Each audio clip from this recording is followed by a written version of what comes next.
جس شخص نے ایمان کی دولت حاصل کر لی تو چاہے دنیا کی کوئی اور چیز اس کو نہیں بھی ملی تو وہ فلاح پانے والا ہے. اور چیزیں دنیا کی اگر اس کو میسر آ جاتی ہیں تو وہ سونے پر سہاگے کا کام ہے. لیکن فرض کرو اس کو اور کچھ بھی نہیں ملتا، صرف ایمان، تو نفس ایمان فلاح کی ضمانت ہے. اسود الرائی، رائی عربی میں کہتے ہیں چرواہے کو، اسود کہتے ہیں کالے رنگ کو. کالے رنگ کا ایک چرواہا تھا، اسود نام سے، نام بھی اسود پڑ گیا تھا. کالے رنگ کے لوگوں کو لوگ کالو کہہ دیتے ہیں ہمارے نام، تو اس طرح عربی کے اندر بھی اسود کو کہتے ہی اسود تھے. تو پھر جو آزاد لوگ ہوتے ہیں ان کے تو نام ہوتے ہیں، تو غلاموں کے تو پھر لوگوں کی مرضی سے نام ہوں گے نا، جو لوگ ڈال دیں. تو اس کا نام بھی اسود پڑ گیا اور تھا بھی کالے رنگ کا. تو حضور علیہ الصلوۃ والسلام ایک غزوے پہ تشریف لے گئے تھے اور یہ اپنی بکریاں لے کے گزرا اور اس کی نظر حضور کے چہرے پر پڑی. آقا کریم کو دیکھا، حضور نے دعوت دین دی تو اس کے دل میں ایمان تر آیا.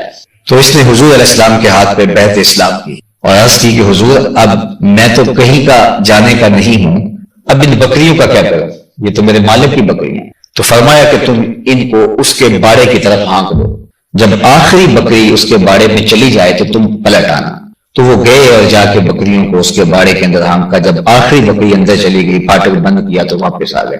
اتنے میں جنگ کا بازار گرم ہو چکا تھا، گمسان کی لڑائی شروع ہو چکی تھی. تو یہ آئے اور میدان عمل میں کود پڑے اور بکریاں چرانے والے تھے، بے جگری کے ساتھ جو ہے وہ لڑے، پوری ہمت کے ساتھ آگے بڑھے، لیکن دشمن کی تلوار نے ان کو کاٹ کے رکھ دیا.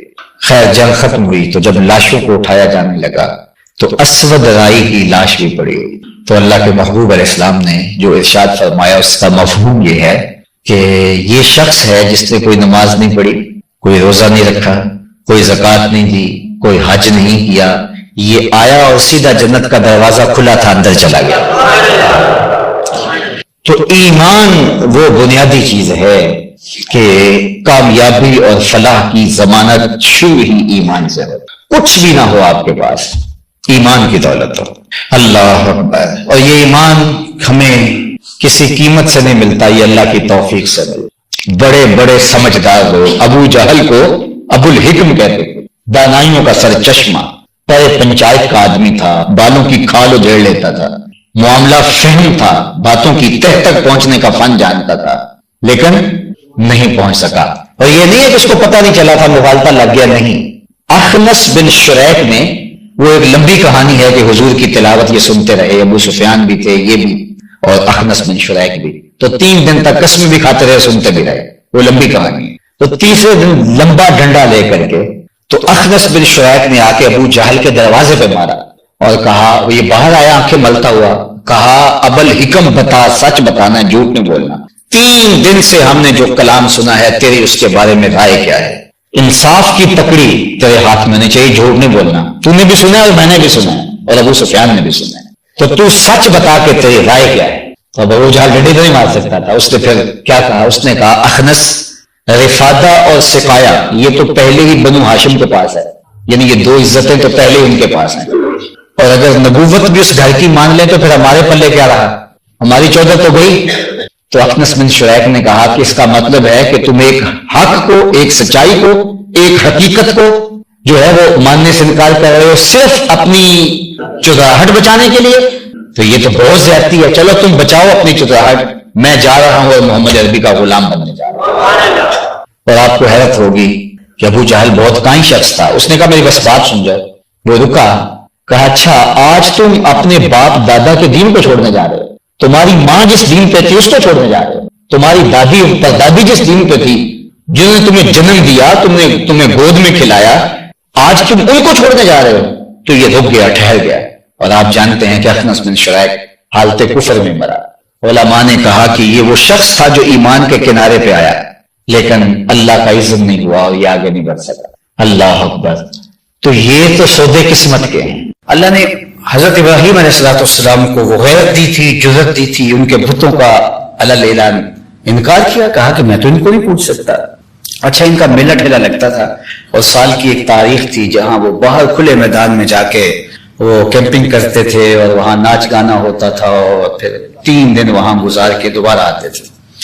اور ان کی عادت یہ تھی کہ جب جاتے تھے تو بتوں کو آخری سلامی کر کے جاتے، اور جب آتے تو سب سے پہلے بت قدے میں آتے، حاضری دیتے، پھر گھر کو جاتے۔ تو حضرت ابراہیم کو دعوت دی کہ آپ بھی چلیے میلے پہ۔ آپ نے فرمایا سقیم، میں بیمار ہوں، مجھے تمہارے رویے، طرز زندگی اور تمہارا بتوں کو پوجنا اچھا نہیں لگتا، اور مجھے پھر اس جگہ پہ لے کے جا رہے ہو جہاں سراسر خرافات ہوگی، تو کیسے میں تمہارے ساتھ رہ سکتا۔ خیر وہ جب چلے گئے تو حضرت ابراہیم علیہ الصلوۃ والسلام بت قدے میں داخل ہوئے، شہر خالی تھا، اور ان کا جو بڑا بت خانہ تھا وہاں داخل ہوئے، اور دیکھا کہ انواع اقسام کے کھانے ان بتوں کے آگے پڑے ہوئے، مٹھائیوں کے تھال پڑے ہوئے۔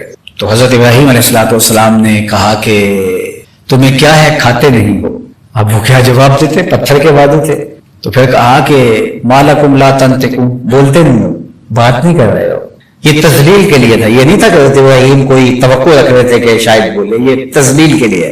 تو خیر پھر آپ نے کلہاڑا اٹھایا اور تیا پانچا کر کے رکھ دیا، کسی کا بازو توڑ دیا، کسی کی گردن کاٹ دی، کسی کی ٹانگیں کاٹ دی، مگر جو بڑا بت تھا اس کو کچھ نہیں کہا، اور کلہاڑا لا کے اس کے کندھے پہ رکھ دیا اور گھر چلے گئے۔ 2 دن کے بعد 3 دن کے بعد جب لوگ واپس آئے، اور سب سے پہلے وہ بت خانے میں آتے تھے، اور آ کے دیکھا کہ بتوں کا تو برا حال ہے، ٹکڑے ٹکڑے، فجعلہ جزازا، قرآن مجید نے کہا چورا چورا کر کے رکھ دیا۔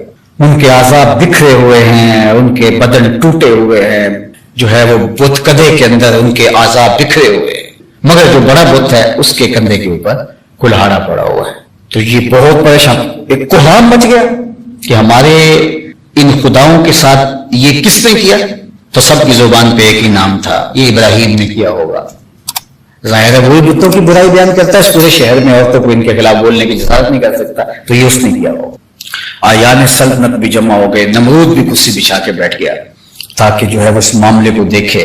لوگوں نے کہا کہ ایک جوان ہے یقال لہ ابراہیم، جس کو ابراہیم کہا جاتا ہے، ہمارے بتوں کے بارے میں اس طرح کے جذبات اسی کے ہیں، تو یہ اس نے کیا ہوگا۔ کہا لاؤ ان کو، اور تاکہ ان کو سزا دیں۔ ابراہیم علیہ السلام آئے۔ جب سب لوگ فکری مخالف ہوں، ذہنی طور پہ متصادم خیالات کے حامل ہوں، تو وہاں سے گزر کے آنا بھی کتنا مشکل ہو جاتا ہے۔ ہم نے تو یہ دیکھا ہے کہ ایک آدمی گزر رہا ہو تو لوگ غور سے دیکھنے جائیں تو اس کی چال جو ہے وہ معتدل نہیں رہتی، اس کے قدم کے یہ میری طرف دیکھ کیوں رہے ہیں۔ اور پھر بادشاہ وقت بیٹھا ہے، آیان سلطنت ہے، اور فوجی سربراہ ہیں، سردار ہیں قبائل کے، ان کے پروہت، ان کے بڑے بڑے جو ہے وہ بتوں کے معبودوں کے اور بتوں کے جو ہے وہ بڑے لوگ سارے کرسیاں بچھائے بیٹھے۔ ابراہیم علیہ السلام کو بلایا گیا اور کہا کہ اے ابراہیم، ہمارے ان خداؤں کے ساتھ یہ سلوک تم نے کیا ہے؟ تو حضرت ابراہیم علیہ السلام نے کہا کہ بل فعل